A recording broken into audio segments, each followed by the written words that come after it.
Hello, ladies and gentlemen, and welcome to my presentation of the Sarcasm Diaries. Enjoy your sons of bitches, and I give you all a free Slurpee at the end, okay? Introduction/warning. The following compilation of scripts included inside of this memo are primarily composed of sporadic thoughts which derive directly from the mind of a madman and are chock full of sarcastic and potentially offensive material. So if you're soft like marshmallow, then two options remain available to you in your mangina. Quit listening now and discard your phone by means of attaching it to a cinder block utilizing duct tape and sinking it to the floor of the Mariana Trench, never having to succumb to any of its distorted contents, or proceed into the vast wasteland of a brain contained in my incredibly thick skull, never to view such controversial topics the same way ever again. The choice is yours, unfortunately, as free will is still a thing and all. But in my completely biased opinion, you are a buster ass, mark ass, trick ass fool if you refuse to embark on this crazed adventure along with your new least favorite author. Oh, and by the way, you're welcome, motherfucker. P.S. Q Insane in the Brain by Cypress Hill. My 2 cents on raincoats. I despise wearing protection during sexual intercourse as much as the Jews must have hated Zyklon B. The inventor deserves to have died by asphyxiation of several condoms tied together to construct a noose. I require straps to be a part of my life as much as I need an autistic child. Where do I put it and what am I obligated to do with it? Make a fucking balloon animal. At best, it extracts all the warm, gooey goodness from the entire scenario. It's not for me, said the dog to the flea. You're not for I, said the swatter to the fly. If I become infected with AIDS, I'm spreading it quicker than soft margarine upon a slice of Wonder Fresh up out the toaster, and if the thoughty becomes impregnated, she can undoubtedly expect an accidental trip down a lengthy flight of stairs. How I only have one seed wreaking havoc in the world, I cannot clarify to you. What I think is essential as a widowed smashable grandmother of whose bone-dry, cobwebbed honey pot I can regularly ejaculate boatloads of spunk into free from concern that another misfit may be hatched. I'd be dishonest if I said I couldn't benefit from a couple extra bucks, but it doesn't make or break the deal if the delicate woman, who snatches in desperate need of petroleum jelly and demands landscaping equipment just to locate the box amidst all the shrubbery, is wealthy or not.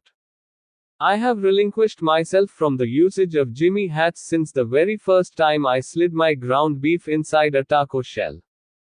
If they were that vital to us, God would have slapped one on Adam's pogo stick. He never would have got a taste of Eve's forbidden fruit, and voila, we would not be in existence. Why do you think these manhood stranglers are given away as a courtesy at outpatient clinics? Nobody wants them on their bona. I'm going to pay dinero to only receive partial pleasure is something Jeff never said. That is a bang for my buck I can live without, pun intended. And the fact they are assembled in an assortment of flavors is asinine. Nobody is out there giving sloppy toppy to taste the rainbow, and if you are opposed to swallowing in 2025, what in the hell are you doing with your aliveness? Don't be foolish, go rubberless and discover the true wonders of the world. Going back to rocking latex after raw sushi is like winning the lotto but saying I'm good with half. That being said, I'll end this by stating fuck you, Trojan, because you're diluting a treasure, and screw you, Magnum, because I cannot fit you. P.S. The Irish curse. Yes, I am an Irish Indian, okay, get over it. Lost in the sauce. So, as it turns out, my sperm donor of a father was such a raging booze hound that he once stumbled home to Mom Dukes with a drunk Spaniard he befriended and a full-sized school bus that the two decided to paint red in its entirety for some dumbass reason I'm willing to bet him and Pablo attempted to justify during my mother's interrogation. While my more often than not wasted granny was such a belly washer that she would inhale cirrhosis-provoking amounts of NyQuil, even in her later years, 80 plus, until she was incoherent enough to make urinating the already pissy mattress a daily occurrence. Sexy, isn't it? Thanks for the genetic inheritance, guys. Didn't need a will to hand that down, did ya? I now cherish my current state of alcohol dependence about as much as I'd appreciate a colon cleanse via fire hose enema. To make matters substantially worse, I'm of Irish and German descent on top of being suicide bomber, which clarifies not only why I was so stubborn from the jump that I need the extracted from my one moderately responsible parent's abdomen by method of C-section, but also would explain my BAC triple the legal limit at my time of birth and the graveyard of airplane shot bottles scattered amongst her placenta. Q born to be wild by Steppenwolf. I may not be the sharpest blade in the drawer, so to speak, and my elevator might not be capable of reaching the penthouse suite, but it doesn't take a theory by Einstein to determine that I was to become nothing more than a marionette to liquid bravery, the exact moment that first Budweiser began to metabolize inside of my poor liver, which was completely unaware of the constant negligence that would transpire many moons ago at age 16. At the current date and time which this excerpt is being recorded, January 26, 2025, 3:26 p.m., I can easily declare that the better portion of my term purely surviving as one of Earth's inhabitants has been spent in the most haziest of fogs while roaming harder than boost mobile coverage under the substantial influence of malt beverages. For being legal and such a socially accepted mind-altering substance to most. Cerveza carries quite a gargantuan reputation for transitioning me from a happy-go-lucky, law-abiding citizen emotionally stable enough to remain off a medication regimen with any profession of choice, satisfactory living arrangement, legitimate savings account and a healthy diet along with a brand new car.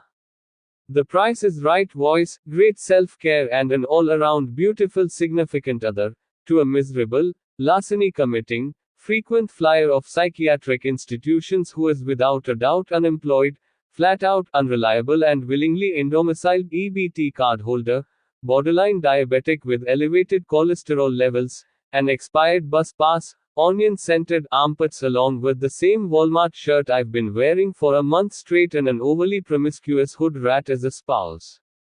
I say all of this to say that although blood is thicker than water, Steel Reserve is still more alluring than a family reunion, and had it not been for my sorrow-drowning relatives metaphorically handing off the torch, I may have actually had some recollection of my 20s, graduated high school rather than overdosing on a opiate and Zyprexa cocktail while in my 12th grade classroom, nonetheless, and could have been present enough during my son's upbringing to ensure he doesn't trail in his dad's felonious footsteps like I have, only to solidify yet another generation of bastard children amidst my family's ancestry.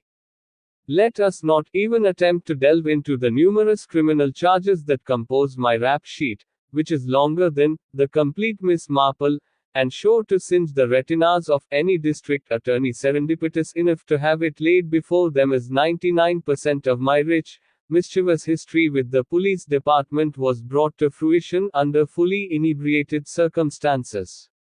So if, Your Honor, found me to be guilty of any crime currently inscribed on my jacket, I'm in full agreement, as I just can't seem to retain much more than an upcoming court appearance or an outstanding warrant when I get hammered. I don't get lost in the sauce, I completely vanish. If Jesus had the ability to morph water into wine, I'm certain we share the same DNA. And I'm not a mathematician, but I have come to the conclusion that me plus Bacardi 151 subtracts my inhibitions enough to ruin a one-night stand and multiplies my desire to punch my fist through windows until my blood is divided into each room of my mother's apartment. Don't judge me. After all, you ain't living your best life if you ain't annually increasing the amount of misdemeanors on your background check, thus obliterating your chances of locating an occupation other than pumping gasoline and in your spare time guzzling tall boys frequently enough to regain partial consciousness somewhere in the hours preceding dawn in withdrawal and vibrating more so than a Sonicare toothbrush in the on position while perspiring any morsel of hydration which has the audacity of loitering within your lethargic and fatigued anatomy. P.S. I'm just another Mick who can drink anybody under the table, beneath the floorboards and into the cellar. Stolen valor. Among my thousands of rampages scouring New York while permanently borrowing much from corporations and getting obliterated, I'd occasionally skip through the delightful slum which is Coram, the neighbor to its even more astonishing Gordon Heights, both amazing towns to raise a family or join a gang, go for long walks or get caught in crossfire, even find a great career or open a trap house. Sky's the limit. Coram is illustrious for two things mainly, the Coram Plaza bus stop and the nigger deli. I'm here today to put the bug in your ear about a tale as old as time. Well, not really. About as old as 2015 or so. On yet another drunken day spent confusing loss prevention and law enforcement, I cross paths with a distinguished gentleman by the name of Militant at the plaza, and we strike up a conversation as the fiends get the coping and the clouds of cocaine pass by us. We came up with a short scheme where we could pawn off my collection of stolen goods in return for some drugs. Beer after beer get massacred and we're having a grand old time kicking the Willy Bobo. Well, after boosting another 12-pack for us to get our rocks off, something mystical happened. The tables took a turn for the worst and some words got said. All of a sudden, in the midst of a slight dispute that began, pow, I get smacked right in the center of my forehead with his cane. A scar remains still to this day as a memoir, lovely. Blood masked my entire face as it was all thinned out from mass consumption of brewskis. As it always turns out for me, someone called the popo, but not prior to head crack disappearing like a phantom after leaving me with a splitting migraine. I refused the stitches and was discharged shortly after from Crookhaven. Good timing because I was starting to sober up and needed another beer. Or two. Or 10,000. In hindsight, I sure did have my priorities set straight. To this very moment I wonder if this elder thug is doing well or even still breathing for that matter. I hold no animosity towards the dusty old man and think the situation was hilarious. By the way, what was that cane made out of? It was harder than a Final Jeopardy question. Well, if this video is to ever go viral and by some miracle he gets to read it, holler at me Scrappy, maybe we could go get a 24-ounce, pay the AR another visit, who knows. P.S. Should have known he might not be such a cool guy to drink with after he introduced himself as Militant. Disrespectful too because I doubt he ever even did a day in the service. The cuckoo's nest. If there is nothing that tickles your pickle quite like a spur of the moment, violence-stricken, toxic atmosphere where the faint of heart will not persevere, then do your demented self a favor by placing your physical well-being in imminent danger and sabotaging your emotional stability upon checking into the local loony bin for a near-lethal dose of mind-warping madness. Prepare to witness sanity-abolishing events certain to leave you questioning reality, such as spontaneous full-frontal nudity, destruction of government property, random bodily fluid placements, bulimics regurgitating their previous entree, and what seem to be infinitely recurring, eardrum-piercing debates over nonsensical bullshit that will have you premeditating murder. Expect all of this and more, accompanied by persistent rambling schizophrenics whose subject matter will surely eliminate your brain cell count more rapidly than inhaling keyboard duster. During your nightmare-inducing stay, feel free to blend in with the basket cases in your surroundings by developing multiple personalities and attempting to communicate with extraterrestrial life forms. Adopting the role of a socially awkward introvert and practicing poor personal hygiene while residing in bed more often than a hospice patient, or take on the appearance of a certified loose cannon and indulge in exciting new hobbies such as boxing plexiglass and being the next recipient of the booty juice, an Ativan and Haldol concoction. I guess you do take it in the ass after all. Tackle idle time slots available in the midst of fluctuating chaos by conversing with potential serial killers. Going stir crazy from excessive hallway pacing, perpetrating squabbles among your colleagues with no intention of resolving the feud, obtaining herpes from codependent women with daddy issues, or counting down the minutes until the following sorry excuse for a meal arrives that even a decomposing possum carcass would seem to be more appetizing in comparison to. Enjoy these exhilarating activities while consistently evading homosexual stalkers whom, if you share a room with, it is highly recommended you not sleep on your stomach in the company of, and in the case you are a deep sleeper, you'll soon be a light one from all the anxiety producing outbursts and peace depleting door slams. If you just so happen to be one of the scarce individuals admitted without having to consume copious amounts of antidepressants and mood stabilizers prior to intake, a need for Zoloft along with a reliance on Abilify will be mandatory by the time of your discharge simply to maintain a facade barely acceptable enough to deem you a respectable member of the planet, as you shall have manifested bipolar at the bare minimum. Haha. Nelson laughed from The Simpsons. So come on down to your nearest asylum and join the abomination of society's rejects and misunderstood outcasts made up mainly of criminally insane vagrants fleeing prosecution, drug addicts riding out a lifelong LSD trip, suicidal maniacs plotting which wrist to slash next or what tree to hang from, homicidal lunatics whose favorite pastime is manufacturing makeshift daggers, and Thousand shufflers haunted by permanent auditory and visual hallucinations. Besides, who truly requires a sense of normalcy when an alarming and overwhelming portion of the world has already gone to shit? P.S. The nut house also ideal for Caucasian parents to commit their rebellious teenagers to for a break. I specify whites as African American mothers and fathers ain't playing that shit. Retirement is calling. Through my travels of frequently visiting emergency rooms as if they were a nightclub, I couldn't help but notice that the majority of staff intended to protect the establishment are senior citizens. I suppose there's no valid reason to have a male in his prime to avail us of danger when we could rather have the real-life Mr. Burns, who instead of a walkie-talkie, a pair of handcuffs, a can of mace, an air taser or a handgun, has an asthma pump, a chocolate ensure, a Medicare card, a walker equipped with tennis balls, and nose hairs longer than the Great Wall of China.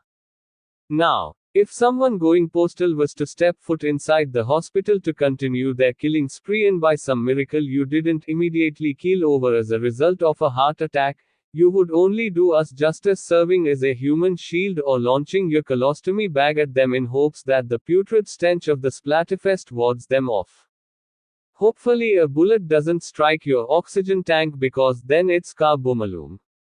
You lack many relevant things such as speed, endurance, awareness, reflexes, strength, the ability to maintain an erection and so much more. Who hired you? HR seriously needs to start setting the bar a little higher than looking for someone who breathes air.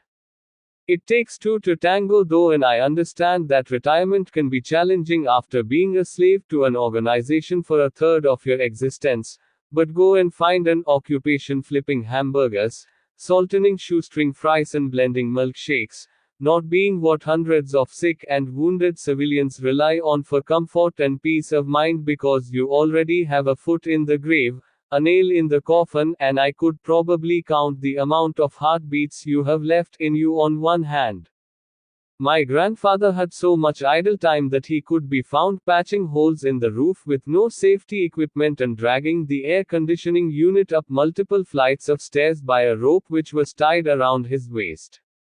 Hard-headed German, he was. Yoda voice, so trust me, I get it. The convenience factor of always being in close proximity to medical professionals is definitely a plus for you if you happen to slip and take a trip or lose your grip and break a hip, but it doesn't rationalize a geezer getting a check to be the only thing in between me and a psychotic gunman on a rampage. Already being within arm's reach of the medical examiner is also a fantastic alternative to Life Alert in case of your upcoming kick of the bucket. But it still baffles me, and I can't seem to comprehend why any corporation would want to employ someone so elderly that when the Lord proclaimed, "Let there be light," this old fart was responsible for flipping the switch. How can you be expected to secure an entire facility for 8 hours when you can't even secure your dentures to the roof of your mouth for 8 seconds? You're so far over the hill, you've touched back down on the landscape, traveled a few more miles and have reached the preceding one. On the bright side, your cadaver will arrive to the morgue before your spirit even makes it to Lucifer. Spoiler alert, we're all going to hell. The coroner thanks you for saving him a trip, and let me say that I appreciate you as well for that uneasy feeling in my gut that I cannot shake, knowing Gramps has my back if shit pops off. Last time that I checked, a wheelchair versus a pistol equates to one less bad driver on the road. If this message resonated with even a single employee who knows for a fact they aren't qualified for the job they have, then my job here is done. P.S. God forbid the building should erupt into flames, as the dementia-ridden buffoon would just assume someone touched the thermostat. Breaking the habit. If you have been favored enough by your creator to not be terrorized with a crippling addiction to mood-altering substances, and have never had the luxury of attending a detox program in attempts to please mommy and daddy, allow me to give you a synopsis on what it's really like on the interior. It is a rather morbid community at all times, occupied by severely depressed and frail individuals, of which 1 week's worth of camcorder footage could easily be mistaken as the lost season of The Walking Dead. All of the alcoholics in severe withdrawal are responsible for the overflowing soiled linen receptacles, as their digestive tract is so massively corrupted.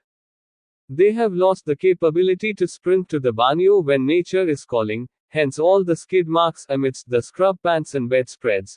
Their insomnia is so overbearing that you might as well paint their ceiling every night so they can at least have something to do by observing it dry, and they can claim it was a productive day if they can transfer a spoonful of rice to their face having rattled all but a single granule remaining in the groove of the utensil.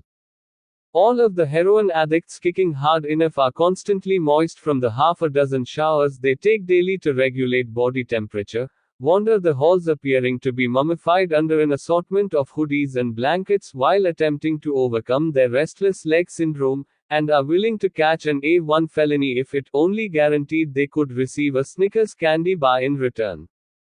All of the crack cocaine abusers ingested a Xanax bar just to get their crusty, ashy, blistered foot in the door for 3 hots and a quart, some chips and cookies to bring with them after their against medical advice departure, and to reel in a female naive and slutty enough to return back to the block with as if she was a trophy instead of a dented can.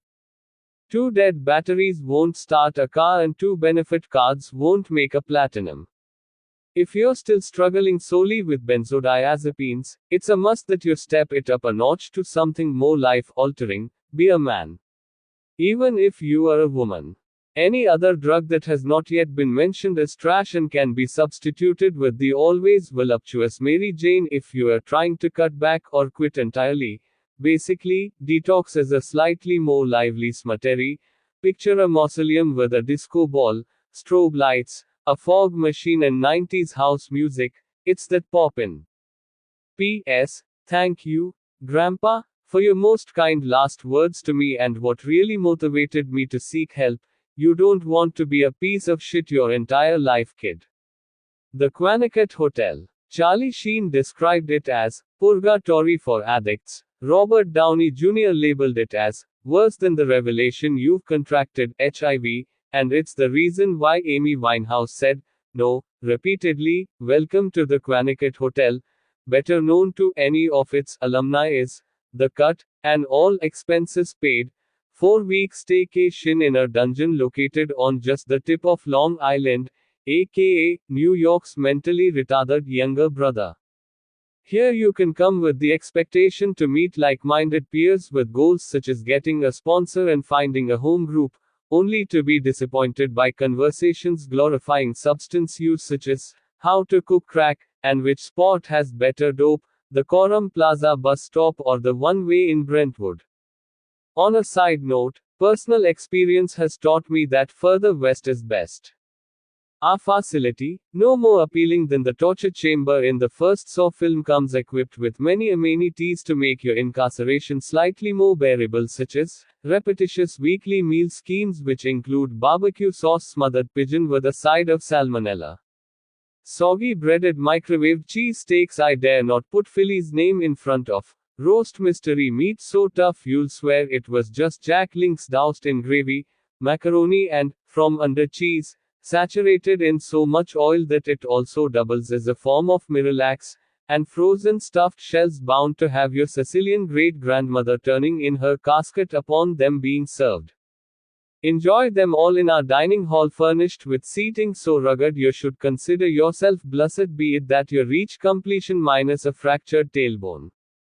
Tables will be segregated not by race, but by cliques of trash talkers, the depressed, the bi-curious, the better than, I only drink top shelf drunks, and the geriatrics. Snacks will be restocked when dietary feels like doing their job and will be ambushed upon countertop placement, so get your hoard on, you selfish prick. The coffee shall flow endlessly and is brewed only by the continent's finest baristas such as mandated parolees on the verge of violating their terms, malnourished crackheads so new to sobriety that their stem is still hot, and small-time street dealers who only dealt to support their own habit but swear they could have been the next El Chapo. Thaw your way out of sleep each morning as bedroom thermostats only have two settings, meat locker, and Antarctica. Bedrooms also provide spine-disfiguring mattresses inspired by Fred Flintstone and come with closets as space dividers conveniently placed so that you can partake in discreet middle-of-the-night masturbation sessions. It squirts if you jerk it, so jerk it, it's worth it. Television has a typical allotment of 3 hours to take place between 8 and 11 p.m., when you and fellow derelicts will go at each other's throats over what outdated to-be movie to stare at for the 1000th time or which DVD is not so scratched up that it will still play without freezing. High-speed Wi-Fi is available all throughout the premises, which you need not be concerned with as electronic devices are prohibited along with your happiness. Free internet access is strictly for law-tolerating, reputable members of the community capable of consuming just one drink. Yucky. Pay phones are available to you at 50 cents a call because we plan to milk you the same way that we do your Fidelis, sucker. Shit as often as your little heart desires, being that we have 4 restrooms, most of which the toilet paper dispenser is inconveniently located behind the bowl so that you must twist your body like a contortionist to get the dirt cheap, single-ply tissue necessary to wipe with while having a 50-50 chance of a finger slipping through to meet your butthole. Showers are modeled after airplane bathrooms and are not ideal for claustrophobics, so unless you have a PRN Klonopin on standby, you'll have to suffer through a panic attack or two just to hop up in the splash with your nasty ass. Towels and washcloths provided by facility staff, the texture of which will match sandpaper. 1 washer and 1 dryer are accessible for use between you and 19 other individuals with zero patience, no consideration, and who seek instant gratification constantly, so have fun trying to maneuver through a month straight without having a verbal World War III over who is touching your clothes or why someone didn't put their name on the damn list. Beggars can't be choosers, so you shall only be eligible for the blandest of detergents imaginable. No scent for you, donated clothing locked far away in a closet somewhere as if it were gold in Fort Knox can be fetched by those with a high enough clearance and distributed to those who don't have a pot to piss in, a window to throw it out of, a curb for it to land on, a sewer drain for it to then flow into, or a rat to finally shower it with. Daily walks will take place at 9:45 a.m., during which you'll be treated like a canine trustworthy enough to be chaperoned off of the leash as you feed the wild seagulls so ravenous they will thieve the saltines from each other's mouthpiece. Recreational activities consist of ping pong, which is actually just made up of a petite fold-out picnic table, 2 pans, and a scotch-taped eggshell. That's all you get. Novels written by authors you've never knew existed and 10-year-old magazines chopped up to make collages are also available to bore you to death. Join the coloring squad and feel as if you are in kindergarten all over again, or become a member of our exclusive book club of alcoholics so attention deficit, they have been on the same page for the past hour and half of the time their story is being held upside down. Exercise equipment includes a floor to do push-ups and a pillowcase stuffed with those books I mentioned to do curls with. Oh, you're fancy, huh? Medication will be distributed at specific times by nurses who probably require them more than you do. Group therapy and one-on-one counseling will occupy damn near every minute of your day and is run by escaped patients of the neighboring psych unit. This is a time for you to release gossip-worthy information and learn coping mechanisms that won't come in handy if, say, your drug of choice was before your face. Any other questions might be answered by one of our intake specialists depending on their level of ignorance. So what's your dilemma? Call/harass Brian today at 631-477-5324 and schedule a date to put down the bottle, pipe or syringe for good while losing any marbles you may have remaining in the process. Good luck, Shamak, you'll need it. P.S. Pay phones aren't still a thing, my ass. Lonely Cheeto. Lonely Cheeto, how did you wind up in the staircase? Someone in this place didn't give you a fair taste. The first time I saw you, I could see you were lost, you were to be loved, you're not something for them people to toss. I know you've been through the worst and had a hell of a ride. I would have tried, but for seconds it's been well over 5, you know the rules. Guess your final resting spot will be the trash. You been up a while, but there you will get to sleep at last. Jalapeno didn't call, neither did the flaming hot. They spicy. Now I see the reason for the name they got. I'm your only friend, that's until they bury you alive. See, life's too short to go and worry who will strive. Some Cheetos make stomach, some Cheetos make the ground. Other brothers mock you, the one they cannot wait to clown. Wish your peace, cause Lord knows that you've been through enough. Maybe one day I'll be hungry enough to scoop you up. P.S. Briefly after creating this dedication, I witnessed my cheesy buddy smashed into fragments. Rest in pieces, crunchy treat. Pain is pleasure. I'd like to take a moment to give recognition to the one and only, cruel and unusual, twisted and sadistic tyrant once upon a time known by the name of Vlad, the original booty bandit who traded in ever so cliché lawn gnomes for rectally impaled victims to furnish his front yard with, while subsequently advising his opposition not to test his gangster.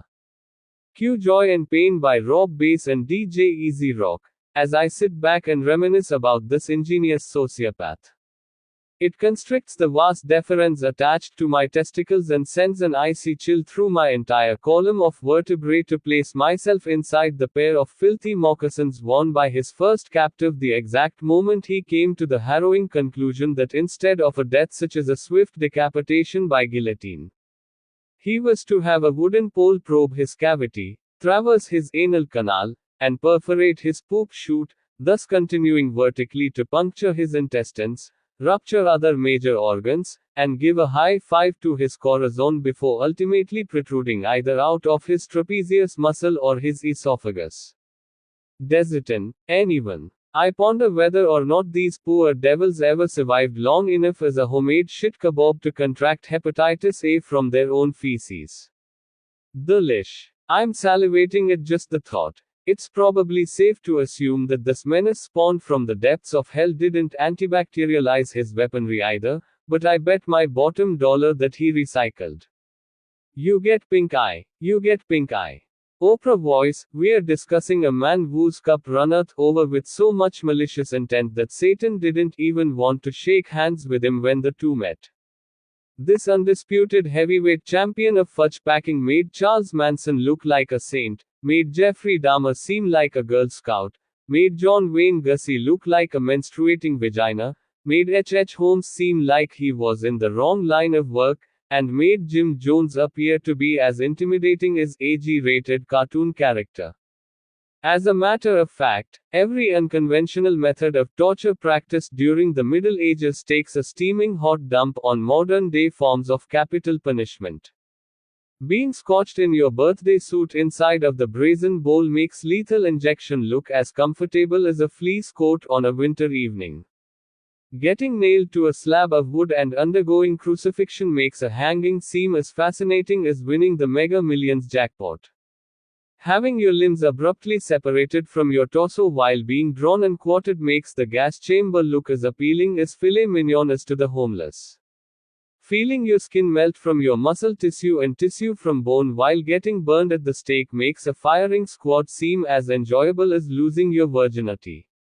Having your flesh slowly dissected from your entire body while experiencing death by 1,000 cuts makes the electric chair appear to be as inviting as a Six Flags attraction. Alrighty then, that is enough mortifying comparisons for one now ruined day, as I do suppose my point was made a long time ago, which I failed to recognize, being that my middle name is Overkill. The bottom line is that one person's pain can be the next person's pleasure, both figuratively and literally, as shown in many cases have it taken place within the dark and gory span of vomit-producing past which took place between 476 and 1453 AD. P.S. I'd like to imagine Homeboy's tombstone reads, Vlad, the Impaler, the man whose actions are responsible for what we refer to as butt plugs. Breakfast of champions. The best part of waking up no longer remains the responsibility of Folgers alone.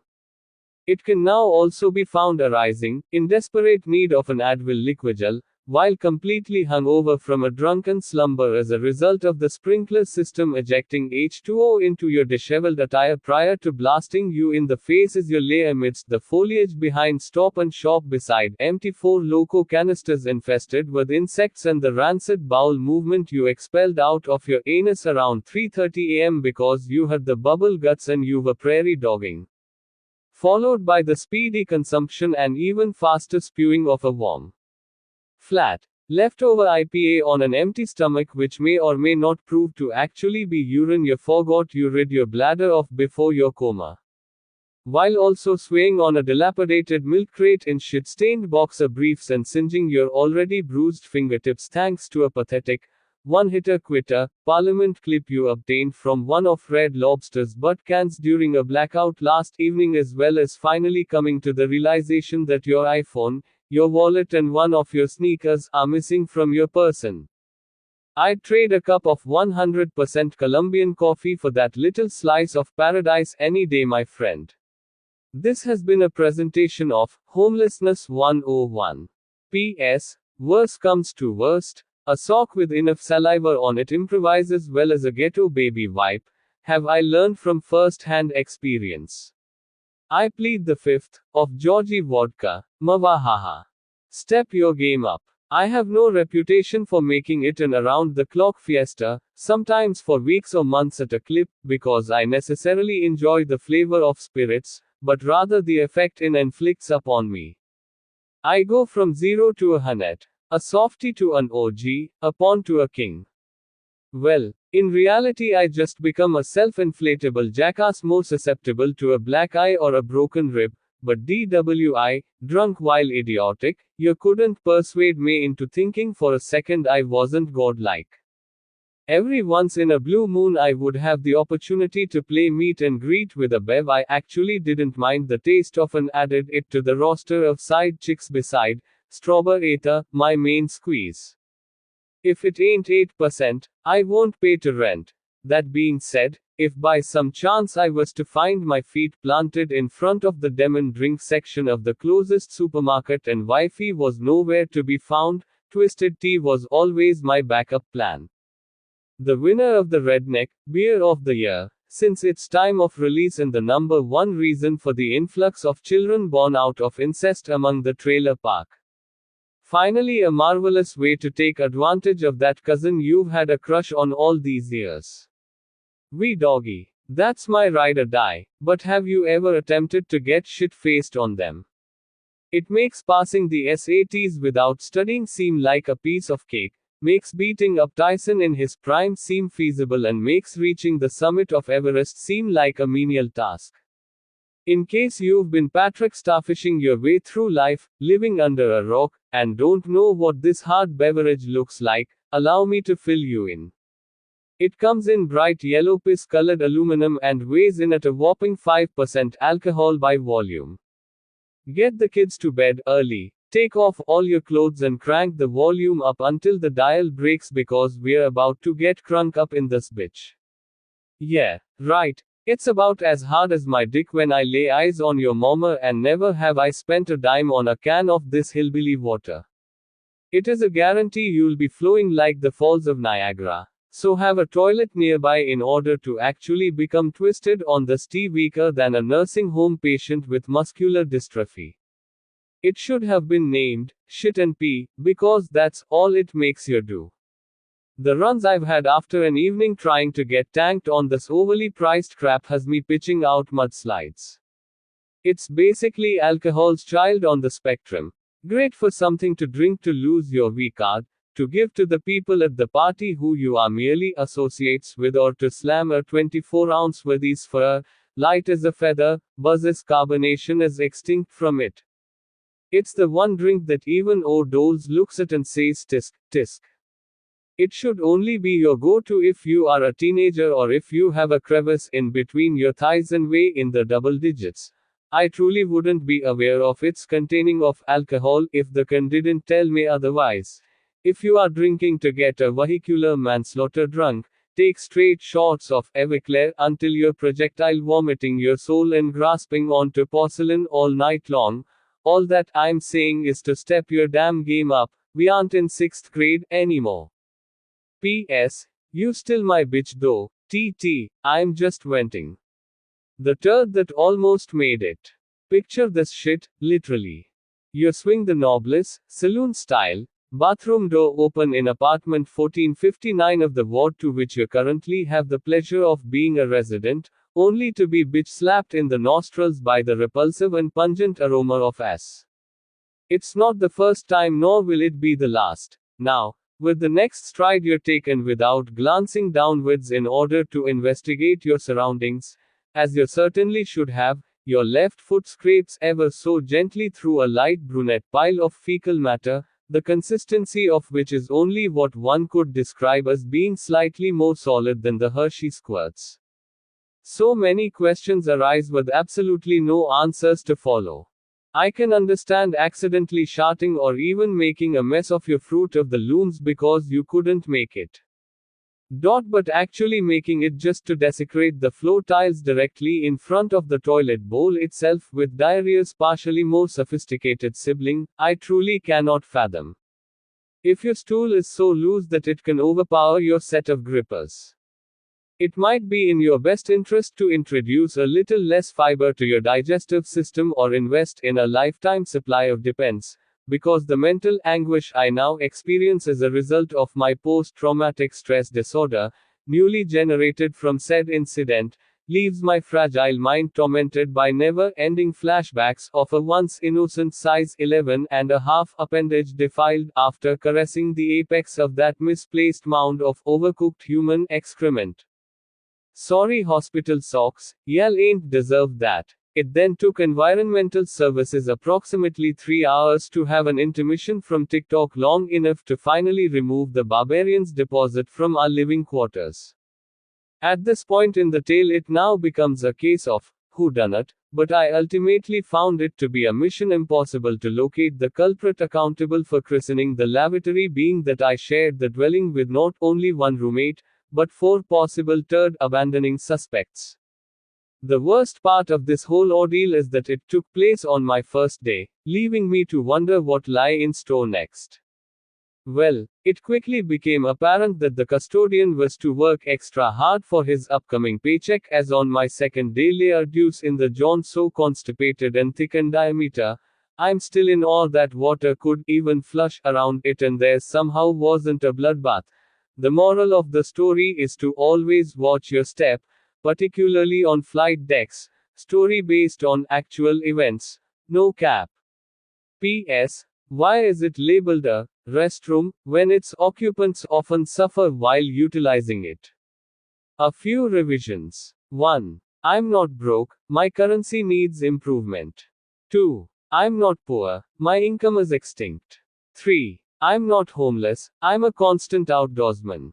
4. I'm not dumb, my ignorance is substantial. 5. I'm not stupid, my intelligence has been exiled. 6. I'm not an idiot, my brilliance is timid. 7. I'm not slow, I have a speed deficiency. 8. I'm not lost, I'm geographically misplaced. 9. I'm not sick, my health is under construction. 10. I'm not filthy. My cleanliness is hindered. 11. I'm not drunk. My sobriety is extinguished. 12. I'm not high. I'm removed from reality. 13. I'm not a crackhead. I'm a hardened cocaine inhaler. 14. I'm not a junkie. I'm a professional heroin tester. 15. I'm not old. My age is amplified. 16. I'm not fat. I'm practicing obesity. 17. I'm not ugly. My beauty is unreliable. 18. I'm not lonely. I'm socially defeated. 19. I'm not a liar. My honesty is vacationing. 20. I'm not a thief. I borrow indefinitely without permission. 21. I'm not a criminal. My lawful compliance is obscured. 22. I'm not a bitch. I'm fluent in disrespect. 23. I'm not an asshole. I'm studying douchebaggery. 24. I'm not a bastard. My father is on permanent absence. 25. I'm not a pervert. My libido is flourishing. 26. I'm not anxious. My serenity is hibernating. 27. I'm not depressed. My happiness is malfunctioning. 28. I'm not angry. I'm afflicted with hostility. 29. I'm not crazy. I'm deprived of sanity. 30. I'm not suicidal. My existence is compromised. 31. I'm not homicidal. I'm a possible life eliminator. 32. I'm not dying. I've reached my expiration. P.S. I hope you had even half as much fun listening to my alternatives as I did creating them, buddy. Keep it real. Beer commercials typically depict people having the time of their lives as the result of consuming alcohol. If I could make a more accurate advertisement based on personal experience within a 45-second time frame, it might look a little something like this. A man in desperate need of a haircut and a shave comes staggering diagonally from behind a Walmart dumpster with mulch fragments and tree leaves falling from his outfit. His sweatpants have an evident wet streak stretching from a large spot near his crotch down to the elastic ankle point to where it has gradually become thinner the entire journey down. In his right hand is a six-pack of king cobras with only 2 remaining in the plastic rings, and in his left hand is a backwards cigarette he torches his tongue with by accident, followed by screaming out, "Ah fuck." Scene cuts to the idiot tripping on a parking lot curb and falling into a parked Toyota Corolla, which sets the alarm off. He slams a 16 ounces just as the sound of thunder booms from the sky and it starts pouring rain. After he then lets out a, "God damn it," he dashes into the store drenched with both eyes glazed and one open wider than the other while belching, to which an elderly woman cringes at in the midst of passing by him in her electric shopping cart. "Fuck you looking at," is shouted out before the scene cuts again briefly to the man shoplifting a 12-pack by slipping it into his backpack and then transitions to him pounding a beer on a Suffolk County Transit bus. The driver and him get into a fast-forwarded dispute over him being prohibited from consuming Natty Daddy on the ride, and after the sloshed asshole's final words of, "Suck my dick," he is kicked off the bus. Scene switches once again to him falling once again, only this time into the back of another person who is then propelled into the shelf of CDs inside of Barnes & Noble with empty beer cans tossed from the open pocket of the man's JanSport, and compact discs falling on both of them while the victim asks the groaning drunk, "What the hell is your problem?" After being dragged out of the store by the 2 largest employees and dumped on the sidewalk in the rain, the filthy soaked douchebag exhibits a shit-eating grin as he sees the neon sign of a nearby strip club in doubles.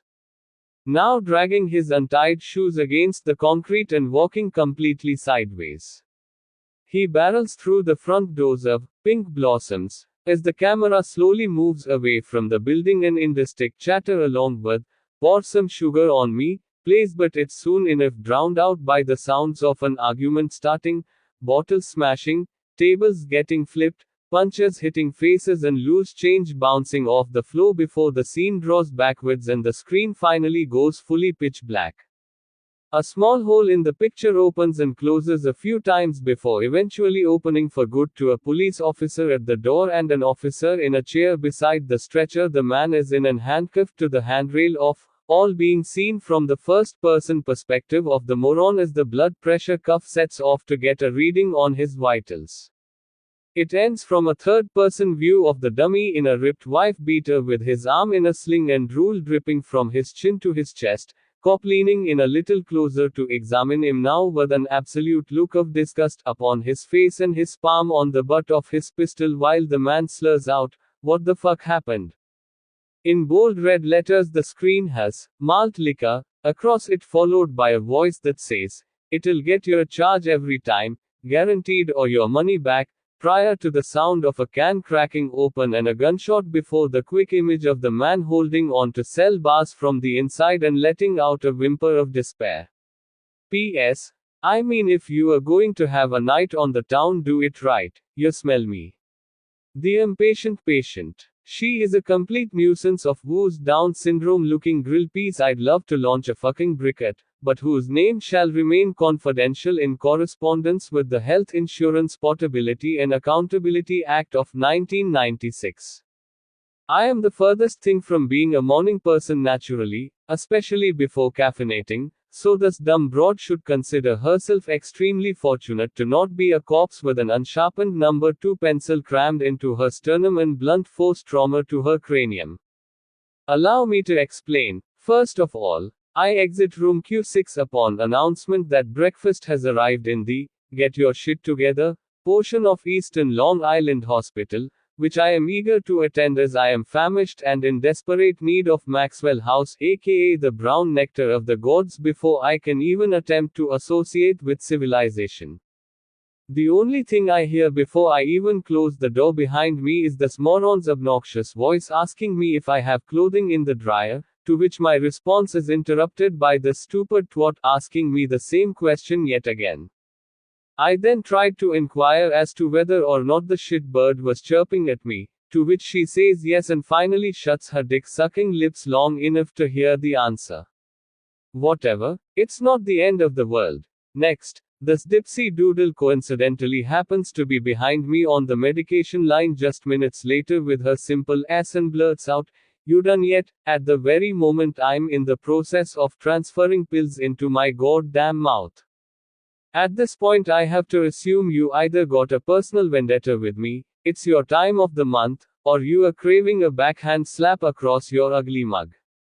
Whatever the case may be, zip the hole in your potato head, wait for your turn, and give me the opportunity to flush the Lexapro and thiamine down my throat before trying to rush me along, you bum bitch. What made me truly resent this cunt rag was the level of self-centeredness she exhibited by then harassing the nurses for hairspray as it was consuming a few seconds of her completely booked schedule for them to locate. This is the straw that broke the camel's back, because not only did you tamper with me before coffee and pressure me to hurry up just so you could utilize cheap aerosol in hopes to impress fellow crack fiends and junkies, but now you are getting on the nerves of my horse. Stop traffic for the scum dumpster and her Dollar Tree styling products, which need be prioritized over the antipsychotics I am to ingest if I enjoy keeping my suicidal thoughts and homicidal rage in remission. May the Lord strike me down with great vengeance and furious anger for having it slip my mind that the globe revolves around your wants and forgetting that your needs greatly outweigh mine, as well as every other client here at Quanicut. Don't know what that is, perhaps. Take a moment to Google it and find out rather quickly that it is a 28-day substance abuse rehabilitation program, not a motherfucking beauty pageant, nor is it Match.com, you overweight, ignorant, STD transmitting whore. P.S. Fuck it, the broad's name was Jackie. Fresh from the source. Do you or someone you know appreciate the nutritional benefits of milk, but feel plagued by fast approaching expiration dates each and every time you accidentally tarnish your Lucky Charms or your cup of Java with what turns out to be nauseating cottage cheese in its early stages? If so, maybe you'd like to consider Fresh from the Source, a highly frowned upon, patented product once preferred by Ted Bundy himself, which guarantees its demented, yet efficient consumer satisfaction in more ways than one. This sinister, yet groundbreaking invention separates the boys from the men, so to speak, for the fact that a leche is introduced to its destination in just a fraction of the duration it takes our competitors' time to reach. The key to our ingenuitive process lies in recently lobotomized and lactating, topless females of whose breasts you may grope endlessly minus any possible verbal reprimand. Installation is included with purchase of any 2 or more brain-dead scallywags, so feel free to mix and match ethnicities and countries of origin. It is recommended, but cannot be enforced that you use your essentially breathing mannequin only for its intended purposes and live out its remainder of days strictly to be your catatonic vitamin D distributor from the corner of any vacant common area where so would otherwise just be accumulating dust bunnies. Lego pieces, pet dander, spider webs, and dog shit amongst other undesired household acquirements such as misplaced fleshlights, saturated maxi pads, and your box of miscellaneous pornography.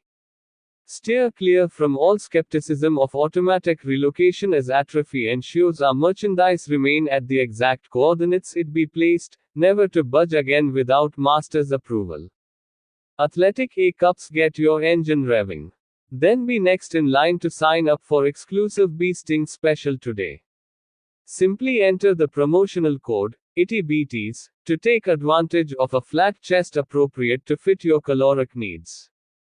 More of the likelihood you'd pay homage to back-hunching droopy F cups. Then opt for our limited time bra buster package to obtain your calcium requirements. See what I did there? B to double D cups and any non-symmetrical lactoferous nincompoops are also available for the public, which we mainly consider recently convicted criminals integrating back into society to sell to at a fraction of the original price if you are to complete your one-way trip to hell solidifying transaction within the next 10 minutes. Anorexics are now back in stock which require minimal upkeep and whose skeletal design makes them suitable for Halloween decorations. BBWs also up for grabs if your preference includes salmon-scented faux fat upper pussy areas, and gelatinous midsections for only one easy payment of $2,995 along with your morals, values, dignity, integrity, and your soul. A sedentary pair of memories can permanently be within arm's reach to pollute your favorite go-to cereal in the morning, corrupt your mug of coffee in the afternoon, or to ruin your cookies during midnight snack. I could truly give a fuck less how you choose to abuse your bone-fortifying retard. All that is required of you is at least a dozen pinches per nipple once a day to avoid malfunction, adult diaper replacement unless you enjoy the smell of crap, and an unscheduled feeding as the concept of time is no longer a concern to the dairy ejecting invalid. Meals and undergarments not included and are a separate expense. Sorry. Not sorry. A lifetime warranty provides euthanization and substitution of the creepy little fucker shall backlash of any nature, insubordination, or failure to comply with molestation take place during your space cadet's lousy existence in your residence. Removal and cremation upon your dipshits perishing is free of charge as to not waste time, money, and burial plots nationwide for the women that still matter, serve a purpose, or have a loving husband. So what in the heck are you and your rosebud harnessing gooch pouch waiting for? Pick up the phone and dial 1-855-BOOBIES to claim your full-blown Nimrod today. P.S. Marriage annihilating offers come in blonde, brunette, or ginger, and yes, the curtains do in fact match the drapes. The Cat with 5 Lives. During my 36 years evolving slowly in New York State, I have overdosed on heroin and fentanyl a good 4 times. Once in the schoolroom, once on a subway platform, once in a friend's restroom, and once in a bus terminal bathroom. Talk about someone who can't learn a lesson. The first OD was in 12th grade when I was on an army of pills from the night before and the morning prior to the minibus picking me up. I think I levitated to it when it arrived. My ignorant buddy Wayne gave me a few horse pills, which I found out was Zyprexa, and I still took them knowing it was only an antipsychotic and not a controlled substance. At 18, you could have told me a kick to the testes would have got me high, and I would be begging for nut shots from my classmates. I was an idiot, I'll admit it. He blacked out first, and the last thing I recall was him standing in the doorway with his jaw dropped and people calling out his name to which he would not answer. Next, I came to in the nurse's office, then I came to again in Good Samaritan Hospital with my mom and an AA friend beside me, and finally came to for good in the evening, to which I had to commit myself to a psychiatric institution or they were going to do it for me. Hello. I am an addict, not crazy. That's a lie, oh well. The second OD was on one of my birthdays in Manhattan. I caught the Long Island Railroad out to the city, found another street dweller to kick it with, and sold my Sony Bluetooth speaker for a pathetic dime of hard and a bag of dog food. The dope was stamped with something along the lines of, "Death Wish," and I tell you, it was the best gift anybody could give themselves for their B-day. I was playing music on one of my phones and the stranger kept saying I should give him one because he was homeless and white like me. Well, he got it because the last thing I remember was DMX playing, and then I came to surrounded by police and paramedics, but my phone had pulled a Houdini.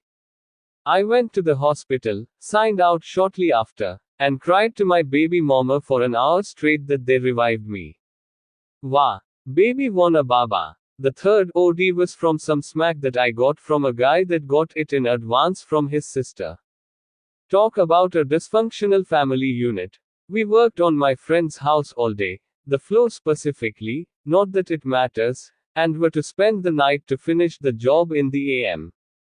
It was going to be a movie night, and with the Netflix film on pause, he went to his sanctuary to shoot up, which was the bathroom, no doubt. After coming out floating on cloud 9, I went in shortly after to plunge some junk into my vein as well with his needle.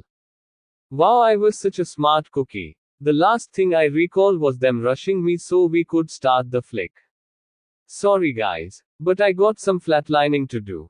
I spent a few days in South Shore University Hospital and was shipped off to detox, in my Reeboks, with 3 socks. Disregard that, I just felt compelled to rhyme. My fourth and last OD was at a main bus terminal in Hempstead, another wonderful town to go back to school or purchase a .45 caliber with the serial number scratched off of it. My only saving grace was that I came out of the stall after sniffing the whole baggie off the roll of toilet tissue. I wound up with pneumonia from aspirating, I suppose, and was admitted to Nassau University Medical Center, where I was throwing up constantly and sniffed my other bag I had concealed inside my phone case. Don't worry, I broke the bag up into 3s this time because now I've smartened up. That's like playing Russian roulette with 5 bullets after living through a headshot an hour before. What a jackass. I will end this by saying thank God for naloxone, and that drugs are bad, K. P.S. Something tells me there was a 5th one, but my brain is toast, therefore I cannot recall. I guess it's not that important, huh? Randomness. Cheers is simply an acronym for codependent humans erasing every remaining sorrow. Yawns containing audio should be met with a punch containing brass knuckles. Breasts barely ever come out for the purpose they are intended to serve, nourishing infants. Burning a Caucasian equals roasting the marshmallow. I don't like cocaine, I just enjoy the smell of it. Solitary confinement is not a form of punishment for schizos. They already have all the friends they need. Synchronized repeating of song lyrics will never not be annoying, so shut the fuck up.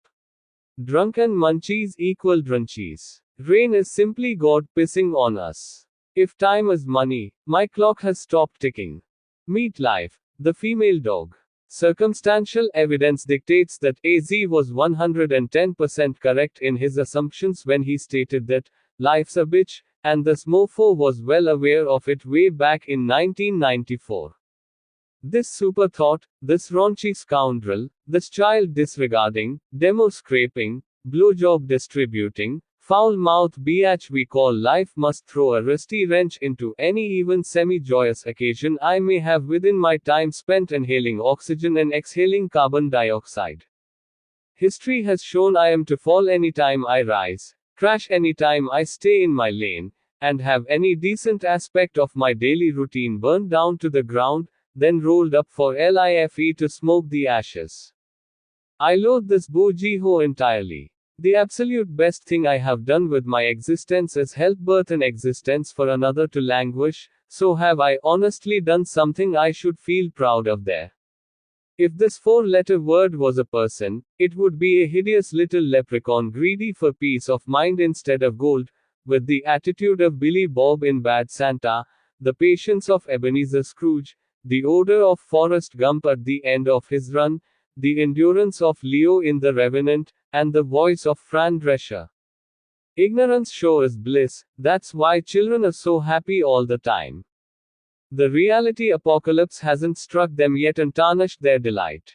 Think it's fair? Well, if it was, then Eileen Wuornos wouldn't have received a death so sweet that you might as well have sung her lullaby while she faded to black. Stephen Hawking would have been getting laid more than brick instead of staring at pornography for hours on end without the ability to stand at attention, and Christopher Reeve wouldn't have transitioned from Superman to vegetables so easily. You want fair? You go to the local festival. Yet and still, people bitch and moan that it's too short or that time passes too quickly. To them I ask, what the hell are you so worried about? It's the sole reason why aliens are modestly observing us from a distance rather than officially swooping in to say hello. They have it considerably better than we do and want nothing to do with our petty race. It's also the reason why Mother Nature is constantly menstruating and tearing Florida a new asshole every few years. I crave to have in my possession the memory erasing pen from Men in Black.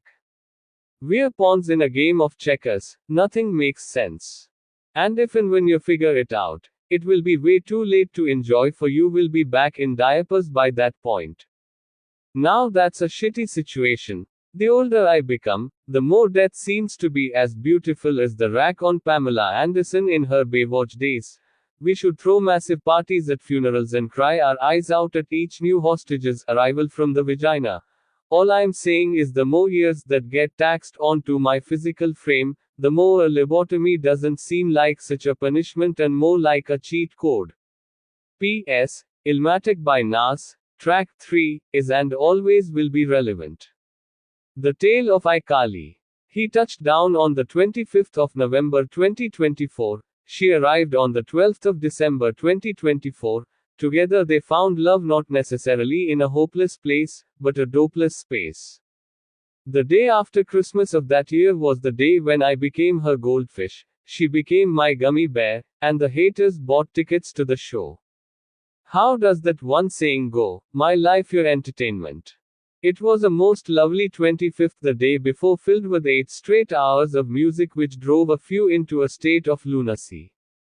A spread large enough to feed all of the animals in the zoo there, Tammy nodding out in a corner as usual, gift bags of chocolate that our fat asses definitely could do without, a couple of horror-based holiday flicks which made a few hurl up their cake and cookies, lights which flickered so rapidly I'm glad I don't have epilepsy, as well as some other dysfunctional family activities which had nothing to do with Jesus and his birth. But something else occurred, a glimmer of hope that iCarly, could enhance each other's lives as we rise from the gutters to the heavens. We already had the superstardom which was made apparent by the gossiping fans in the bleachers. She would sleep late, but not as late as me, and we would greet each other unsure whether to say good morning or good afternoon, as she looked like a doll, and me more like a zombie. After each meal they usually would crack jokes, discuss intimate details of their lives that are Nanya damn business, and journal together. She made his stay more joyful, and he got on her nerves with his corny sense of humor.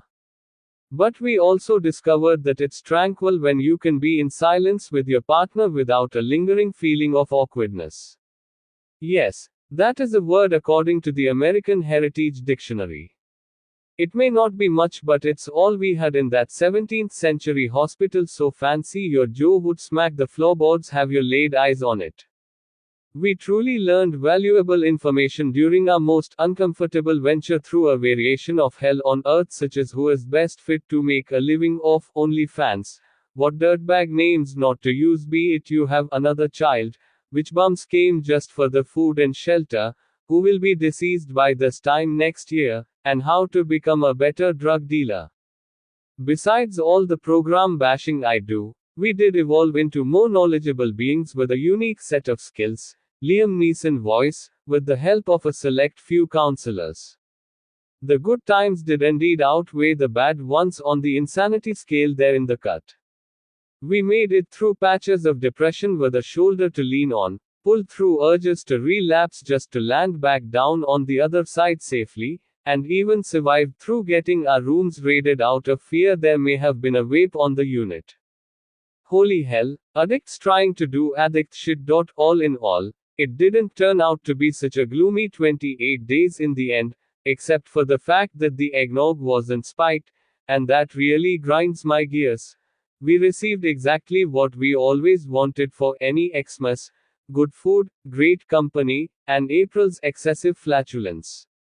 P.S. 136126, Haribo. She gets it, that's all that matters right now. A day in the life. As I open my baggy, dilated, bloodshot eyes after another long night of tossing and turning with 15-minute intervals of actual sleep, what is REM, bundled up inside of a shoplifted sleeping bag beside the generator in the rear of Staples.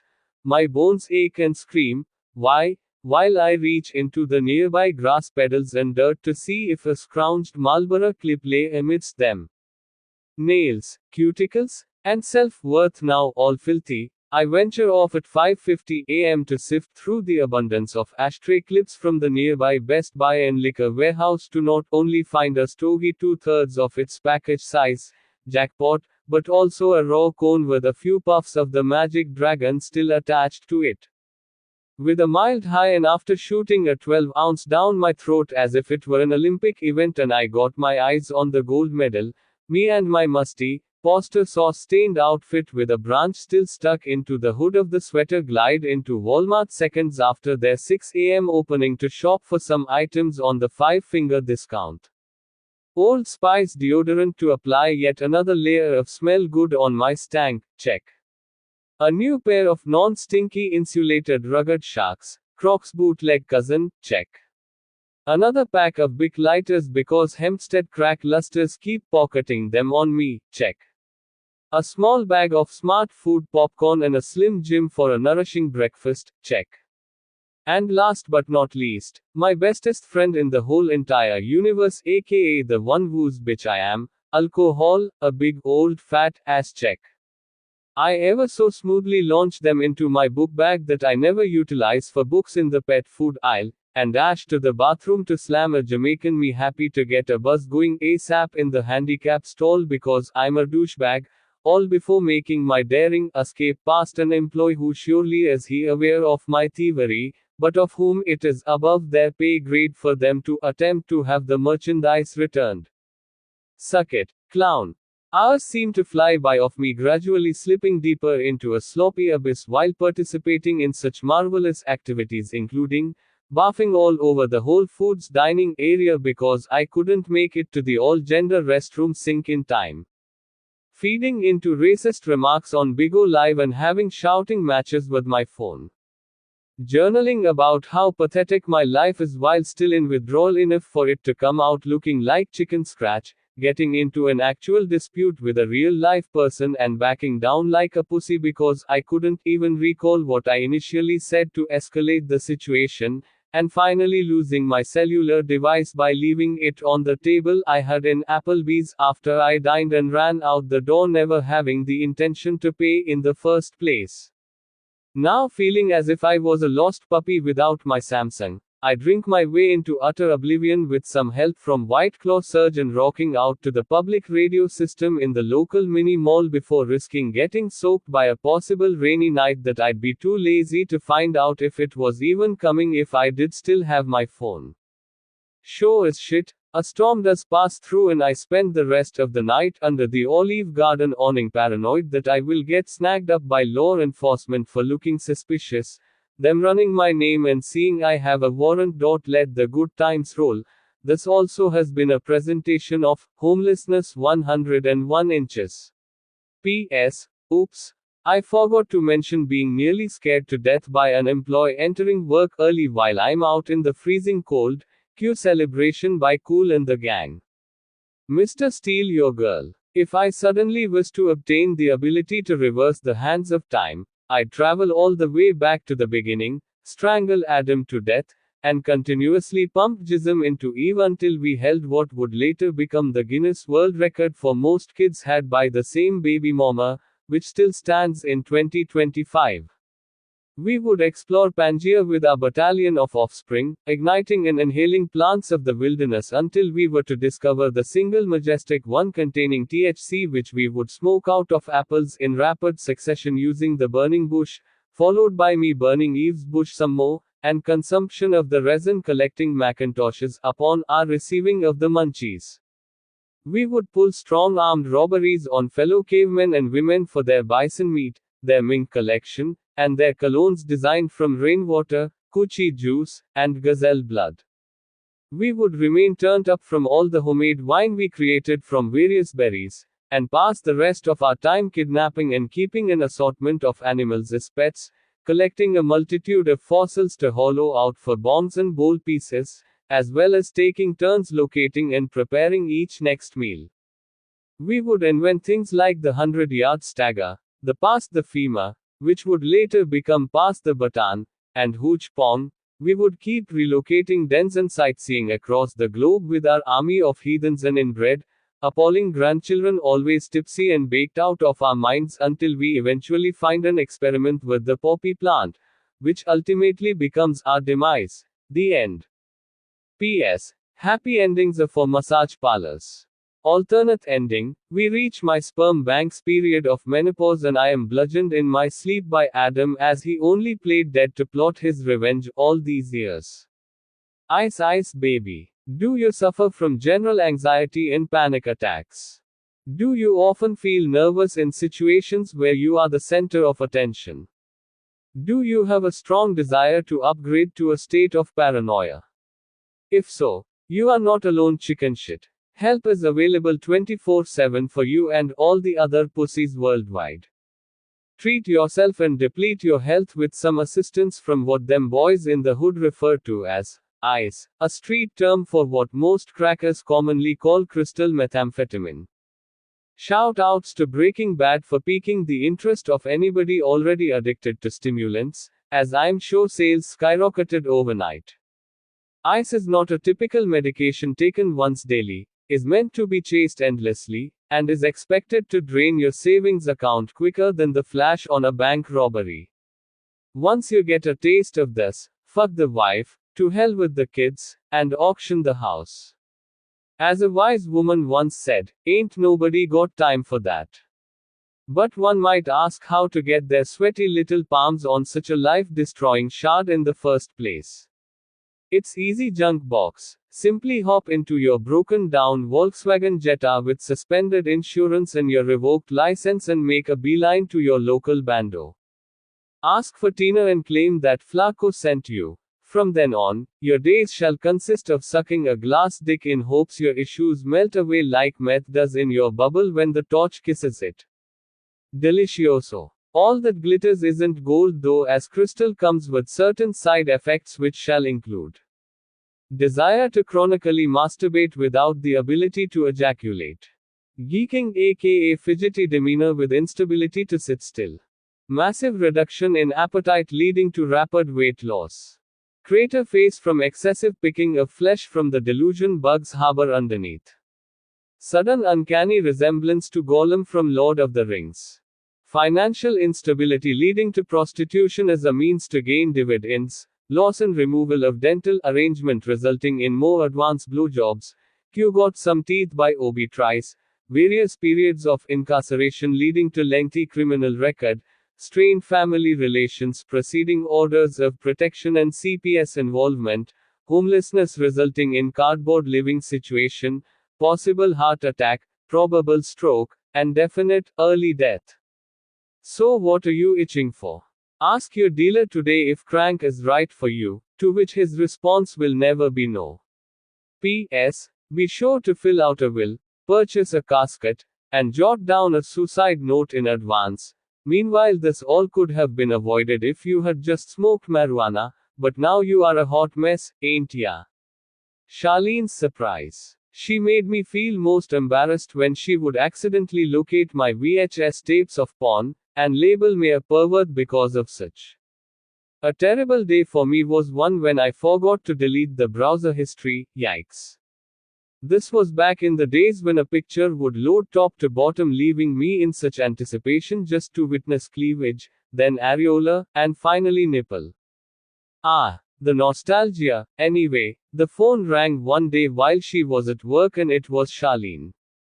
It had eluded her memory to bring something she needed that day with her from home, and she asked if I might be so kind as to retrieve it, or to check to see if it was at the longitude and latitude she remembered it last.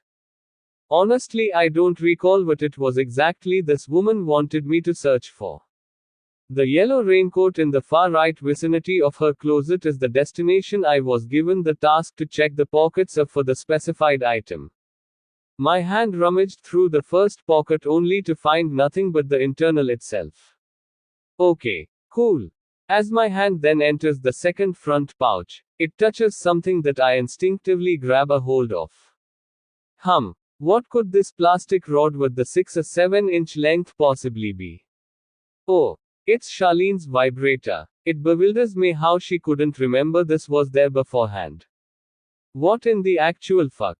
I threw it back into the tainted coat, followed by her apologizing and claiming that I was not the only perv in the household.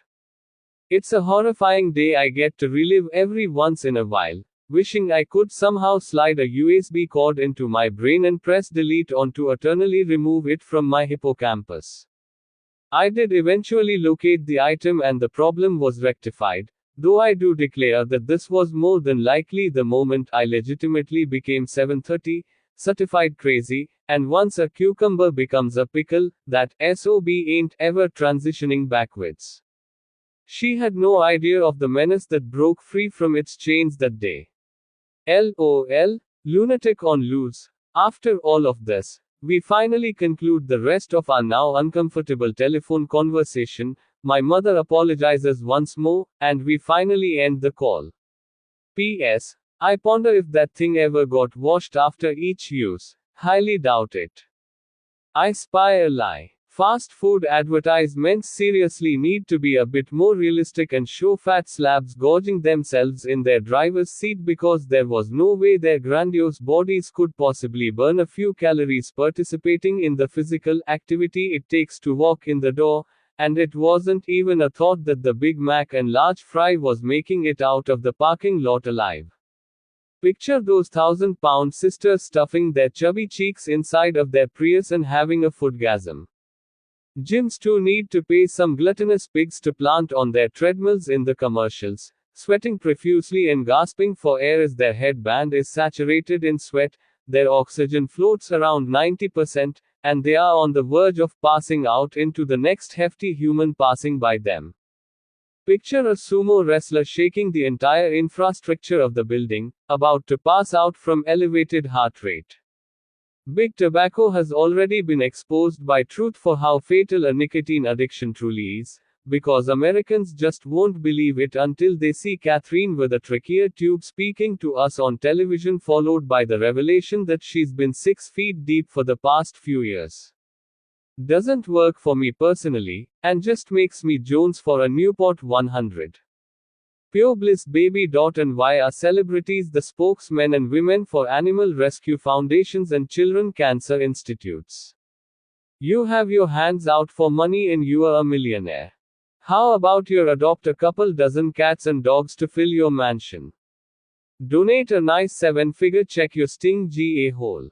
I'm down and out, so much so I've been using the same toothbrush for so long that the bristles are no longer parallel to each other and resemble the Red Sea after it was parted by Moses. Maybe you could deposit $1 or $2 into my savings account with the overdraft balance.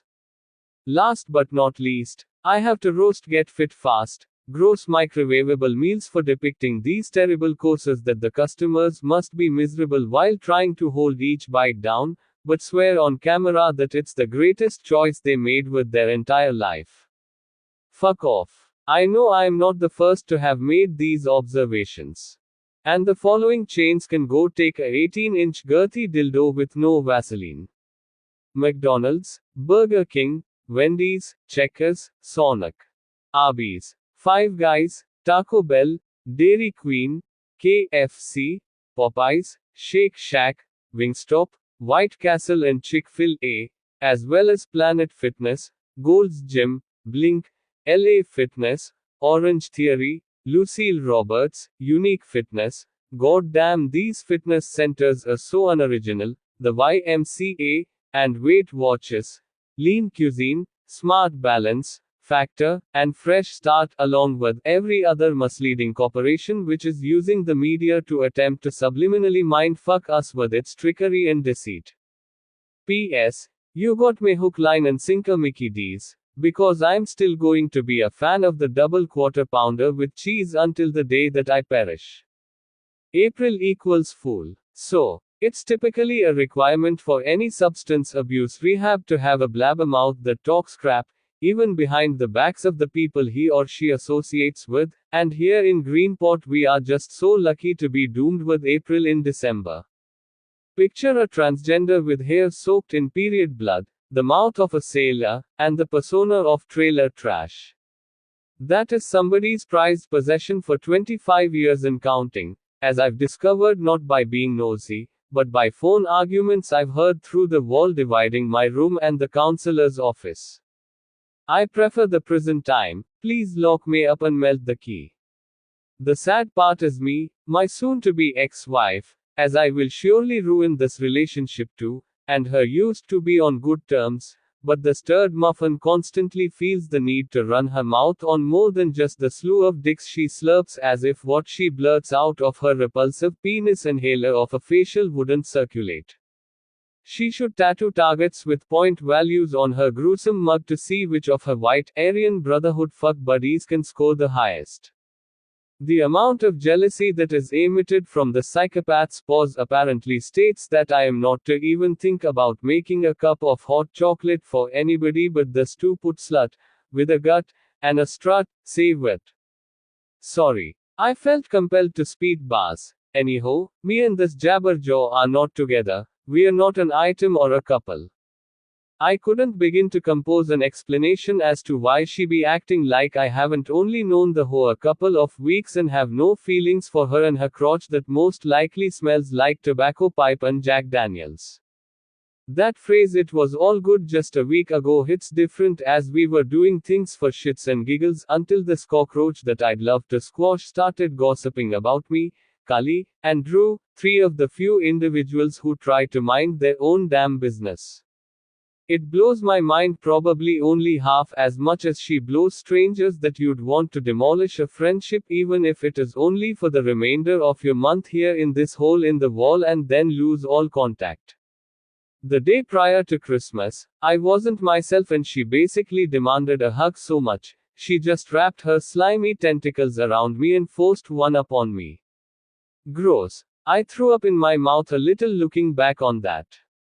Ain't enough sanitizer in the world. For the next Xmas I'm going to burn this ho-ho-ho's house down. It's all fun and games until the pyromaniac deep inside of me wants to show up, then things tend to become a tad bit smoky. Her stupid burgundy scalp will be the first thing I ignite. Then she can scream and run around the house lighting all the furniture aflame in the middle of being in panic mode. Her headstone can read, "Here lies April. Piss here and shoot your load wherever. She was once ape in my book, now she just resembles one to me. They say what doesn't kill you makes you stronger, and this shit bucket is so far from being my downfall that it's not even funny, my nigger." With that being said, I couldn't sleep right at night if I was to invest another second into writing about the jerk off, eat a bag of schlongs and die a lone loser. P.S. Snoop Dogg had it right and must have been talking about her when he said bitches ain't shit but hoes and tricks. The narcoleptic goat. The narcoleptic goat fell asleep at every meal. His fellow goat would wake him by shouting fuck how you feel. Every hour of the day he would have to take a nap. He even fell asleep in the middle of taking a crap. He slept through the heat and he slept through the cold. Until the day the owner figured that he should be sold. To his next residence the goat would head to sleep.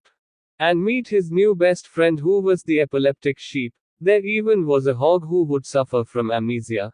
The three of them would roast each other's faults for their leisure. The jokes made the sheep mad, boiled his blood, till the next time he was to start seizing in the mud. Was it mid-November or could it be late December? The pig used to know but now he just can't remember. The tale I felt that had to be told is what I wrote. The story of the tired, sleepy, narcoleptic goat. P.S. Shortly after creating this dedication, it was found out that the goat was shipped to Pakistan to be eaten by me and my family. My bad, but times are hard, bro. Strange quotes. Can I interest you in a bowl of cyanide soup? Excuse me, officer, where's the closest meth lab?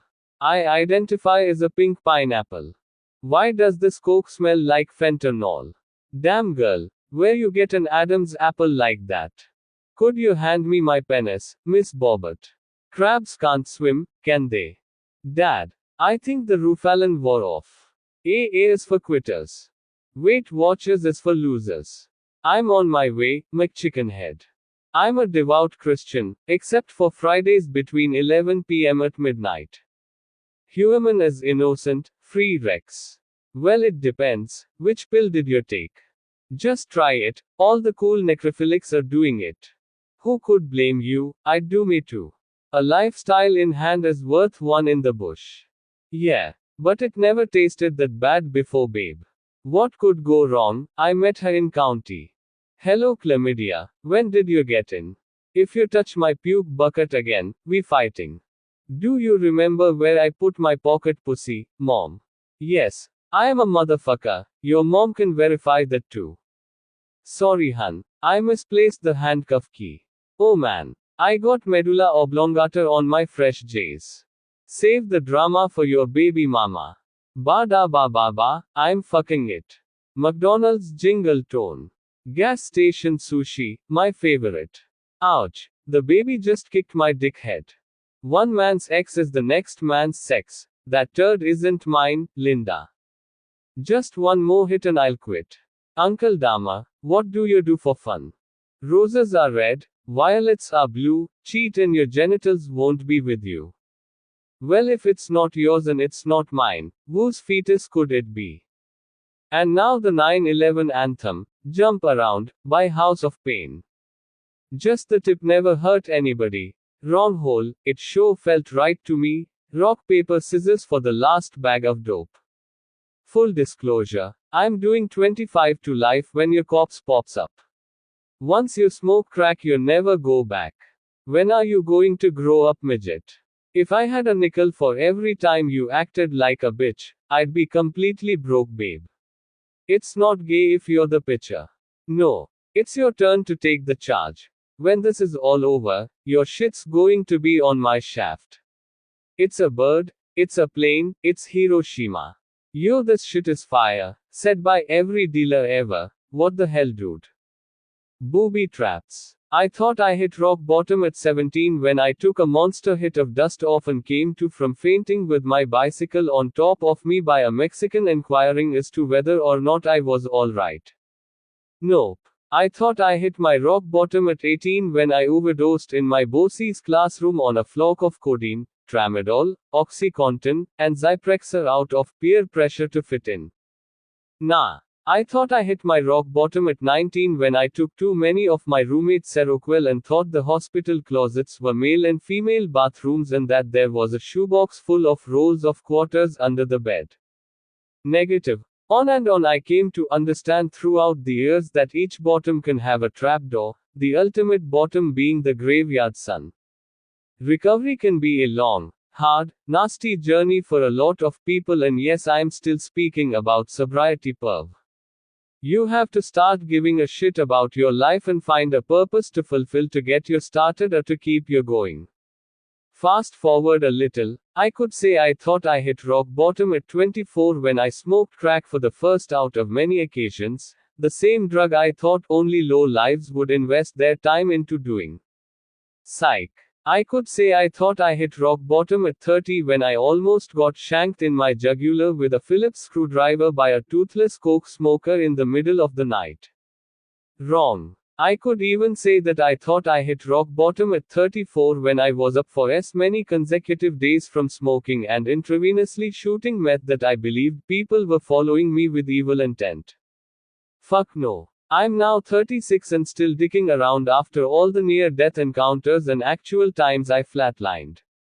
God bless Nakan. You know what they say about the cemetery. People are dying to get in. Hopefully some sense has been dropped into my hard-headed self during my extended rehab stay, because it's not fair to people who wish to be alive that I'm treating my life as if it has no value.